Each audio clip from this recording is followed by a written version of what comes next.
They were grand, glittering, and destined for box office glory, or so Hollywood thought. But behind the glamorous tap shoes and Technicolor smiles, these 25 Golden Age musicals collapsed into financial or critical ruin. Forgotten by time, these films reveal the darker side of musical cinema's golden era. Which star-studded production nearly bankrupted a studio? Let's find out. 1. Yolanda and the Thief, 1945.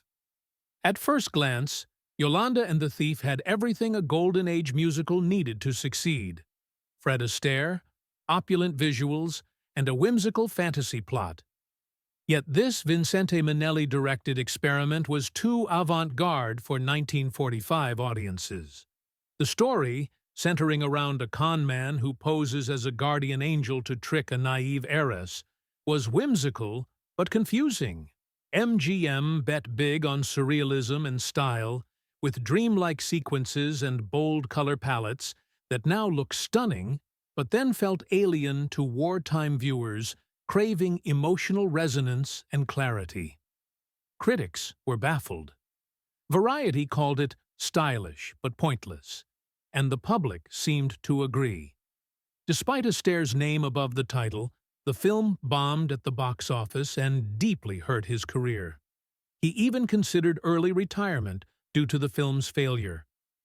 What makes it fascinating today is its ambition, clearly ahead of its time. Yet in its own moment, Yolanda and the Thief was a bizarre, expensive misfire that nearly ended a musical icon's reign.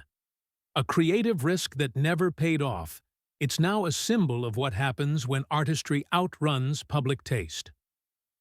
Second Centennial Summer, 1946. Centennial Summer was 20th Century Fox's answer to MGM's Meet Me in St. Louis. Set during the 1876 Philadelphia Centennial Exposition, the film featured lush costumes, American nostalgia, and a score that included a song from Jerome Kern, his last before his death. Fox expected a sweeping success that could rival Judy Garland's hit. What they got was a lukewarm reception and a box office dud. Despite its historical setting and talented cast, including Jean Crane and Linda Darnell, the movie felt hollow. The plot centered on two sisters vying for the attention of a visiting Frenchman, but lacked emotional depth or chemistry. Audiences found the pacing slow, the characters underdeveloped, and the drama surprisingly tame. Although it received 2 Academy Award nominations, including Best Original Song for All Through the Day, those accolades couldn't save it. The musical fizzled quickly, overshadowed by more compelling post-war narratives. Kern's haunting final contribution to Hollywood was largely overlooked. Today, Centennial Summer is barely remembered, a relic from a studio trying too hard to replicate someone else's magic. It's a prime example of a musical that looked good on paper, but couldn't strike the right emotional chord. 3. Lovely to Look At, 1952. A remake of the 1935 hit Roberta, Lovely to Look At boasted dazzling color, a Jerome Kern score, and a cast that included Kathryn Grayson, Howard Keel, and Red Skelton. But MGM's effort to recapture the glory of old Broadway charm faltered in execution. The plot revolves around American showmen inheriting a failing Parisian fashion house, cue musical numbers, and backstage chaos. On the surface, it had everything: glamour, music, and a Parisian setting. But it lacked the spark of the original. The movie's pacing was uneven, the comedy too broad, and the romance tepid. Even its impressive fashion show finale, designed by the legendary Adrian, felt more like a glorified fashion reel than an emotional crescendo. By 1952, audiences were growing tired of formulaic musical plots, and this one seemed especially outdated. Despite strong marketing and the pedigree of its source material, The film barely broke even. It was later criticized for being all spectacle, no soul. Even the music, some of it reused from earlier Kern hits, couldn't lift it from mediocrity. Forgotten even by MGM retrospectives, Lovely to Look At stands as proof that not every reboot or musical can recapture lightning in a bottle. 4. The Pirate, 1948. How do you take Gene Kelly and Judy Garland, two of MGM's biggest stars, and still end up with a flop? The Pirate managed that feat. Directed by Vincente Minnelli and boasting a Cole Porter score, the film was wildly ambitious. Set in the Caribbean, it featured Garland as a woman dreaming of being swept away by a legendary pirate, only to fall for an actor, Kelly, pretending to be one. The problem? Its tone was wildly uneven. Porter's songs were sophisticated, the humor was often bizarre, and Kelly's over-the-top performance, especially his bold ballet sequence, confused many viewers. The production was riddled with off-screen troubles, including Garland's worsening health and emotional breakdowns that delayed filming. Audiences weren't ready for the film's mix of satire, camp, and operatic emotion. Critics were divided. Some praised its innovation, while others found it exhausting. Financially, it was a disappointment. Garland never fully recovered from the failure, and MGM lost confidence in musicals that deviated from traditional formulas. In retrospect, The Pirate is now seen as a cult gem, bold, colorful, and strange. But in 1948, it was a high-profile embarrassment for all involved. 5. Deep in My Heart, 1954. This 1954 biopic musical had all the ingredients for a hit. José Ferrer, MGM's biggest stars in cameos, and the life story of famed composer Sigmund Romberg. Yet, Deep in My Heart barely made a ripple. Directed by Stanley Donen, the film attempted to chronicle Romberg's rise from struggling immigrant to operetta king. But the script was clunky, the pacing stiff, and Ferrer, while talented, was miscast for a role demanding musical charisma. What made things worse was its fractured structure. The film felt more like a disjointed review than a narrative. Cameos from Jane Powell, Gene Kelly, and Ann Miller added glamour but distracted from the plot. Romberg's music, while respected, had begun to feel dated by the 1950s, and younger audiences didn't connect with its sentimental style. Although technically competent and visually rich, the movie failed to ignite any real passion. Critics were lukewarm, and box office returns were poor. Even Donen later admitted it was more an obligation than inspiration. Forgotten soon after its release, Deep in My Heart shows that even with a dream studio lineup, musicals still need heart, and this one never quite found its rhythm. 2 Weeks with Love, 1950, a pastel-hued slice of Americana. 2 Weeks with Love starred Jane Powell and Ricardo Montalban as young lovers at a family summer resort in the early 1900s. The film tried to evoke the warm nostalgia of Meet Me in St. Louis. But its old-fashioned tone and syrupy sentiment didn't resonate with post-war audiences looking for more contemporary themes. The plot revolved around Powell's character, a teenager eager to prove she's a grown woman. The stakes? Whether she can wear a corset. Yes, an entire subplot is built around undergarments. Despite being harmless and sweet, the film was dramatically light and narratively thin. The music, including Abba Dabba Honeymoon, was catchy, but not enough to carry the film to success. Though it has since found minor cult appreciation for its innocence and early performances, it was largely dismissed at the time. Critics found it fluffy and inconsequential, and its box office returns were modest. It didn't destroy any careers, but it certainly didn't build any either. Today, 2 Weeks with Love is remembered more as a curious time capsule than a vital part of the musical canon. 7. Give a Girl a Break, 1953.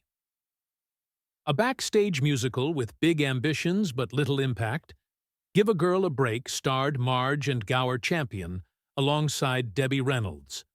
Directed by Stanley Donen, it followed 3 young dancers competing for the same lead role in a Broadway show. On paper, it was a promising idea. Musicals about musicals had proven reliable in the past. Unfortunately, the execution was flat. The musical numbers were lively, especially the dreamlike dance sequences, but the story lacked drive and the characters felt like clichés. Worse, MGM had originally planned for their top stars, Fred Astaire and Gene Kelly, but the leads were replaced due to scheduling conflicts and budget issues. That absence of star power left the film feeling light on charisma. The box office performance was underwhelming, and MGM quietly shelved further plans for a franchise. While the dancing was top-notch, particularly from the champions, audiences didn't connect with the backstage drama.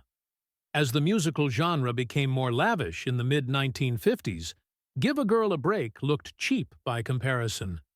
It was a film full of talent, but lacking the energy and magic needed to truly stand out.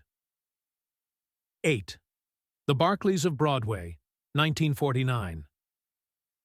This film marked the final on-screen pairing of Fred Astaire and Ginger Rogers, reuniting after a decade-long break. You'd think such a monumental event would guarantee success, but the Barkleys of Broadway underwhelmed audiences and critics alike. Despite the star power and lavish MGM production values, it failed to recapture the lightning that had made their earlier films iconic. The story was rather basic. Astaire and Rogers played a husband and wife song and dance team facing marital and professional tension. Rogers's character leaves the act to pursue a dramatic career, while Astaire tries to win her back. While competently executed, the film's script was uninspired, and its charm felt forced. Gone was the playful spontaneity that had once defined their chemistry. The movie did modest box office, but expectations had been sky-high. Astaire's elegant tap routines and Rogers's screen presence couldn't distract from the recycled feel of the plot. Critics noted that the duo seemed stiff, and the dialogue lacked wit. Though technically proficient, it was more a nostalgic footnote than a bold return. Today, the Barkleys of Broadway is often overlooked in both stars' legacies, remembered more for what it represented than what it achieved. 9. Call Me Mr., 1951. Released in the post-war boom of patriotic musicals, Call Me Mr. attempted to blend Army morale with Broadway pizzazz. Starring Betty Grable, Dan Daly, and Danny Thomas, it was based on a successful stage revue about U.S. soldiers returning from World War II and putting on a musical show for the troops. But translating a revue to a cinematic narrative proved difficult. The result was a film that felt fragmented, caught between sketch comedy and love story. Grable played Kay Hudson, a former singer reunited with her ex-husband, now a sergeant producing the show. Cue misunderstandings, musical numbers, and light romantic tension. However, the songs weren't memorable, and the story felt padded. Audiences didn't respond, and the film struggled financially. The lack of cohesion made it difficult to market, and Grable, once the biggest star in America, was beginning to lose her shine. While the movie has some energetic numbers and wartime nostalgia, Call Me Mr. failed to leave a lasting impression. It quietly faded from the cultural conversation, a reminder that even a patriotic premise needs more than goodwill to hit the right notes. 10th. Jupiter's Darling, 1955. Esther Williams, swimming in Technicolor, should have been a surefire crowd-pleaser. But Jupiter's Darling, a musical romantic comedy set during Hannibal's invasion of Rome, was too strange even for 1950s audiences. Williams played a Roman noblewoman who falls for the Carthaginian general, played by Howard Keel. The twist? She swims underwater with painted elephants. The film blended ancient history, slapstick comedy, and musical numbers in a bizarre cocktail. The historical setting felt absurdly mismatched with modern musical stylings. Keel and Williams did their best, but the film was overstuffed, tonally confused, and burdened by a lackluster script. Critics mocked it, and the box office returns were disastrous. MGM took a financial hit, and Williams's career as a musical star began to decline. Though known for her aquatic spectacles, even she admitted later that the movie was a misstep. Today, Jupiter's Darling is remembered mostly as a punchline or curiosity piece, an emblem of how far studios would go to keep their stars busy, even if it meant sinking a lavish production with an outlandish premise. It's a forgotten flop that shows how excess without focus can sink even the most buoyant of stars. 11. It's Always Fair Weather, 1955. Coming off the success of On the Town and Singin' in the Rain, the team of Gene Kelly, Betty Comden, and Adolph Green reunited to create It's Always Fair Weather, a musical with darker themes, satirical undertones, and groundbreaking cinematic techniques. Yet, despite its innovation, it failed to capture audiences. The story followed three WWE vets who reunite after 10 years and realize they've grown apart. While its premise was emotionally resonant and adult, audiences expecting light-hearted joy from Kelly were caught off guard by the film's cynicism. The choreography was brilliant, especially Kelly's roller skate dance, but the tone was bittersweet and even melancholic. Critics were divided. Some praised its maturity and clever commentary on post-war disillusionment, while others felt its musical elements clashed with its more somber themes. It performed poorly at the box office, and MGM scaled back its musical ambitions as a result. Today, It's Always Fair. Weather is often hailed by historians as ahead of its time, blending artistry with introspection. But in 1955, it flopped miserably, not because it lacked quality, but because it dared to challenge the escapist fantasy musicals had come to represent. 12. Meet Me After the Show, 1951. Starring Betty Grable at the tail end of her reign as Hollywood's queen of musicals, Meet Me After the Show attempted to combine Broadway spectacle with screwball romantic comedy. Grable played a famous stage performer trying to win back her estranged husband by sabotaging his latest production. It was meant to showcase her comedic timing, vocal talents, and leggy dance routines. Despite bright technicolor and Grable's undeniable star power, the film felt formulaic. The music, though pleasant, lacked standout hits. Worse, the plot depended on tired tropes and far-fetched scenarios, including mistaken identities and overdone disguises. Even Grable's charm couldn't save the flimsy writing. Box office numbers were weak, especially compared to Grable's previous hits. Critics noted that while Grable was still radiant, the material failed her. It marked the beginning of her decline as a top-billed star, and the film was quickly overshadowed by more sophisticated or daring musicals of the time. Today, Meet Me After the Show is rarely mentioned, tucked deep into the catalog of 1950s musicals that played it too safe. A relic of a fading formula, it reminds us that even stars can't shine when the script refuses to sparkle. 13. Lily, 1953. Unlike most musicals on this list, Lily was actually a modest critical success and even earned 6 Academy Award nominations. Starring Leslie Caron, it told the bittersweet tale of a lonely girl who joins a carnival and develops a tender, complex relationship with a puppeteer. Its emotional undercurrents and poetic tone stood in contrast to the larger-than-life musicals dominating the era. So, why is it considered a flop? Because financially, Lily struggled to find its audience. The film's subdued pacing and minimal dance numbers didn't deliver the spectacle that 1950s viewers were coming to expect. It also had a melancholic quality that made it difficult to market as a fun night out.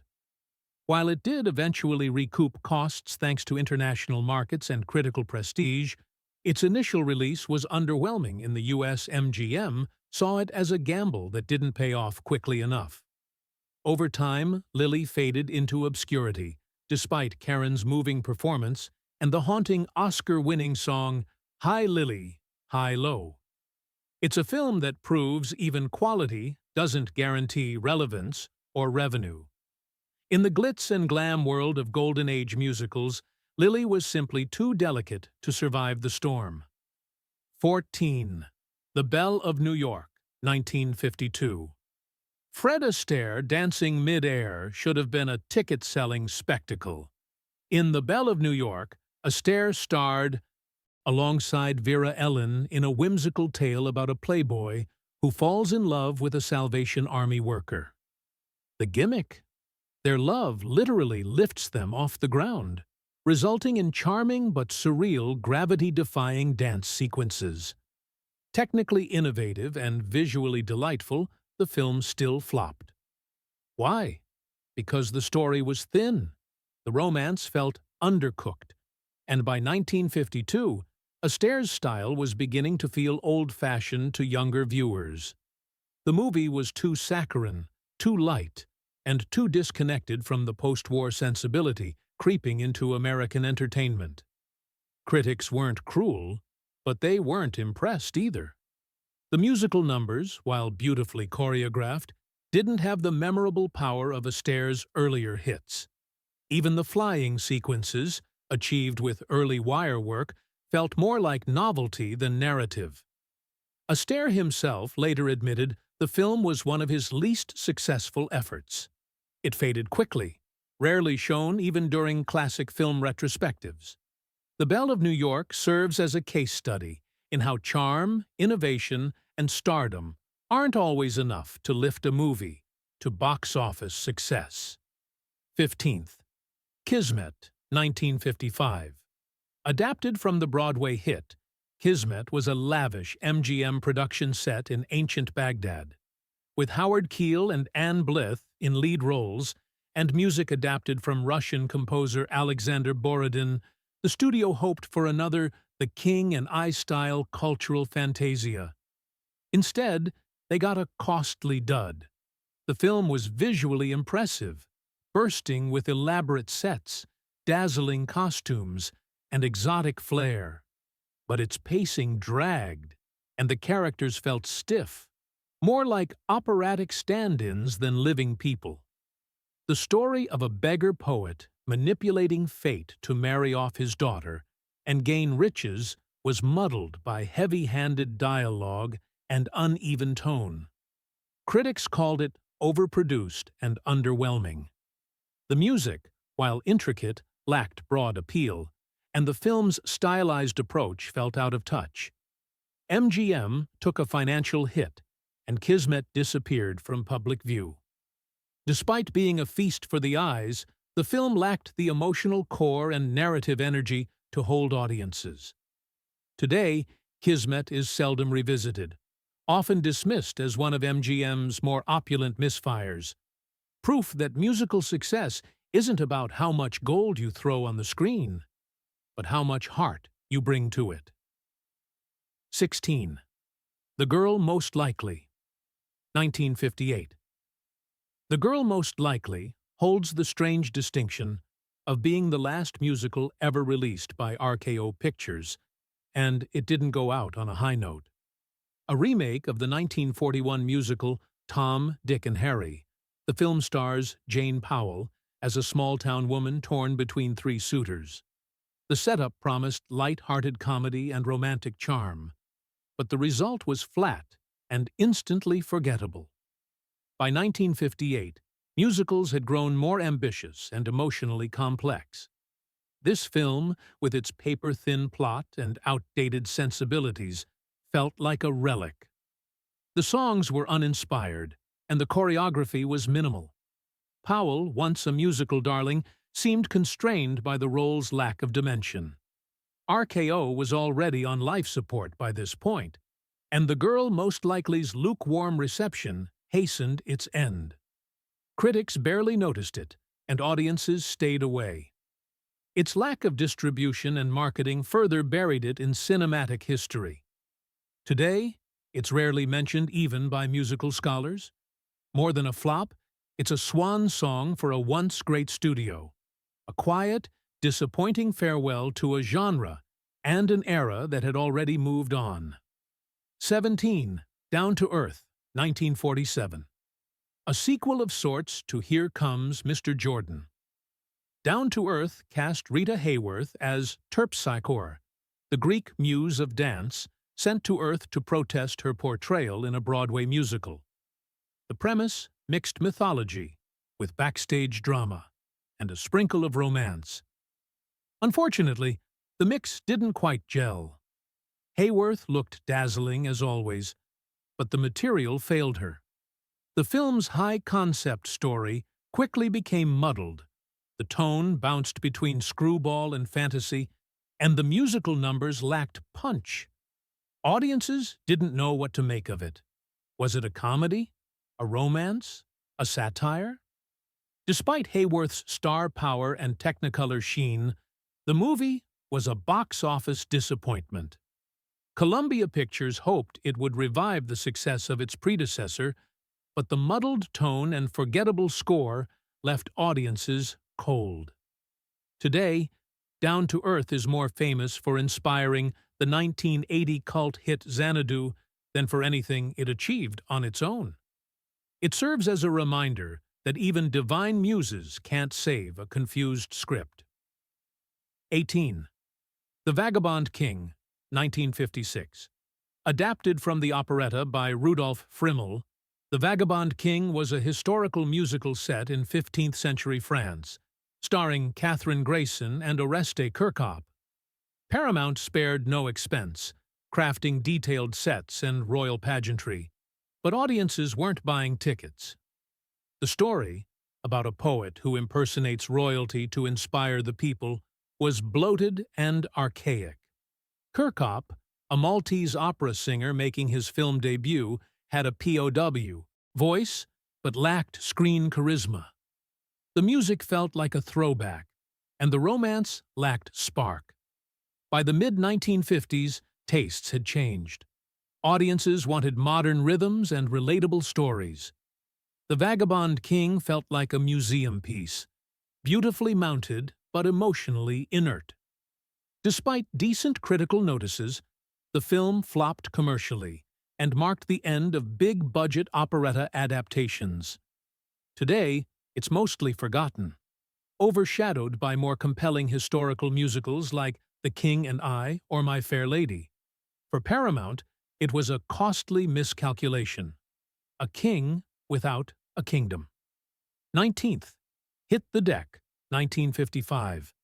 Riding on the coattails of On the Town, MGM assembled an all-star cast for Hit the Deck: Jane Powell, Debbie Reynolds, Ann Miller, and Vic Damone. The formula was familiar: sailors on shore leave, romance, and musical numbers galore. But while the production was colorful and energetic, the film struggled to find its own identity. It recycled too many tropes: love at first sight, mix-ups, and sentimental songs that failed to stick. The plot lines felt scattered, trying to juggle too many romances at once without giving any depth. Despite the cast's talent, few moments stood out. The songs were serviceable, but none became classics. Critics weren't harsh, but they weren't impressed either. It was the kind of film you forgot moments after the credits rolled. And that's exactly what happened. Despite the glitter and the sailor suits, Hit the Deck underperformed and faded quickly. In retrospect, it's a case of musical fatigue. Audiences had seen it all before, and better. The film is now mostly a footnote in the careers of its stars, a forgotten echo of a genre in transition. 20th Athena, 1954. MGM's Athena was one of the studio's stranger experiments. The plot revolved around a health-conscious, vegetarian family of fitness enthusiasts, decades before the health craze went mainstream. Starring Jane Powell and Debbie Reynolds, the film was bright, optimistic, and eccentric. Too eccentric, as it turned out. Audiences in 1954 were puzzled. The story, which had Powell's character trying to marry into a bodybuilding family obsessed with astrology and clean living, didn't connect. While meant as quirky fun, it came off as awkward and disconnected from the musical norm. The songs were light but forgettable. Powell was game, Reynolds added charm, but even their efforts couldn't save the muddled premise. Critics were bemused, not hostile, but no one rushed to buy tickets. MGM hoped Athena might catch fire with younger audiences. Instead, it vanished from theaters within weeks. Today, it's remembered mostly as a curiosity, a musical about kale and protein shakes long before its time. Its failure was proof that novelty isn't always enough. 21st, Red Garters, 1954. Red Garters aimed to spoof the Western genre with stylized sets and musical parody. Starring Rosemary Clooney and Guy Mitchell, it was visually unique, almost like a theatrical stage play. Walls were painted flats, the backdrops were intentionally abstract, and everything screamed meta before the word became trendy. But satire is a tricky thing. Audiences didn't know whether to laugh or sing along. The songs were uneven, and the plot, about love, betrayal, and redemption in the Old West, wasn't compelling enough to carry the stylized joke. Clooney, though a gifted vocalist, wasn't given much to do. Despite its bold concept, Red Garters failed to draw a crowd. Critics admired the risk, but found the execution lacking. Paramount had hoped for a cult hit, but instead, it became a financial disappointment. Today, it's occasionally rediscovered by cinephiles for its art design. But, in the mainstream, it's vanished. One more forgotten experiment that fizzled before it found its voice. 22nd, Rosemary, 1954. A remake of the 1936 Jeanette MacDonald Nelson Eddy classic. This 1954 version starred Anne Blyth and Howard Keel. Shot in glorious cinemascope and technicolor, the film tried to revive the once popular singing Mountie genre. But in the age of Elvis and rock and roll, a story about Canadian forest rangers and operetta-style romance seemed hopelessly out of date. Despite beautiful scenery and competent performances, the chemistry between Blyth and Keel didn't spark, and the songs felt like they belonged to a bygone era. Critics were polite but unimpressed, and the public responded with indifference. This version of Rosemary quietly faded, failing to revive either the genre or the studio's confidence in operetta musicals. It stands as a perfect example of Hollywood misunderstanding the shifting cultural tides. A lavish production that misread what modern audiences wanted. 23. That Lady in Ermine, 1948. This posthumous project from director Ernst Lubitsch was completed by Otto Preminger after Lubitsch's untimely death. Starring Betty Grable and Douglas Fairbanks, Jr., That Lady in Ermine was a historical musical set in the 19th century with a whimsical tone, but one that never found its footing. The story of a noble woman who disguises herself to protect her kingdom had potential, but the tonal mismatch between Lubitsch's elegance and Preminger's heavier hand made the film feel disjointed. The music was unremarkable, the pacing uneven, and the final product lacked cohesion. Grable was radiant but underused, and Fairbanks seemed lost in the historical farce. The movie struggled critically and commercially, and it quickly disappeared. It's now mostly remembered as a what if. What if Lubitsch had lived to complete it? Would it have worked? As it stands, That Lady in Ermine is a failed swan song for a Hollywood legend and a musical that flopped hard, despite its glittering pedigree. 24. The Opposite Sex, 1956. This musical remake of The Women featured June Allison, Joan Collins, and Anne Sheridan. Swapping witty dialogue for dance numbers, The Opposite Sex turned the sharp 1939 classic into a glossy but hollow Technicolor spectacle. The original film had been an all-female triumph, with biting social commentary. This version added men, removed the wit, and threw in forgettable songs. The result was a watered-down mess. Allison did her best, but she lacked the bite needed to anchor the story. Even Collins couldn't add much fire. Audiences were confused. Was it a musical? A romantic comedy? A drama? None of the elements fully gelled, and it was seen as a pale imitation of its predecessor. Box office returns were modest, and the remake was quickly buried in history. Today, The Opposite Sex is a cautionary tale. Not every classic needs a musical number, especially when the original worked just fine. 25th Caribbean, 1952. A pirate-themed musical with John Payne and Arlene Dahl, Caribbean attempted to ride the wave of adventure films while infusing it with romantic melodies. Unfortunately, it lacked both swashbuckling thrills and memorable songs. The story, involving rebellion, treasure, and romance, was jumbled. The leads did their best, but the pacing dragged, and the musical elements felt wedged in rather than integral. Audiences were left confused by the tone and underwhelmed by the spectacle. Critics were lukewarm. The songs failed to chart, and the film sank at the box office. It was quickly forgotten, an underwhelming hybrid that did justice to neither genre. Today, Caribbean barely registers in even the most thorough musical retrospectives. A forgotten misfire on the high seas, it's a final reminder that even the most exotic locations can't rescue a sinking script. These musicals were once dressed in gold and dreams, but fell into silence and dust. They remind us that not every lavish production survives the test of time. Forgotten, flawed, yet fascinating, each one reveals a moment when Hollywood misjudged its audience. Which one surprised you most? Let us know below.